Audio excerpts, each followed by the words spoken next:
ప్రశ్న నుండి పుట్టు పరిణతి జ్ఞానము, ప్రశ్నతోడ పెరుగు ప్రాభవము.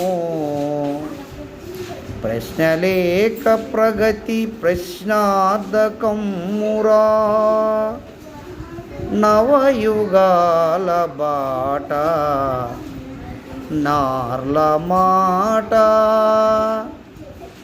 అంటే ప్రశ్న నుంచే మార్పు అనేది మొదలవుతుంది, జ్ఞానం అనేది వస్తుందన్నమాట. ప్రశ్నించడం వల్ల వైభవం అనేది పెరుగుతుంది. అలానే ప్రశ్నించలేదనుకోండి, అభివృద్ధి అనేది జరగదు.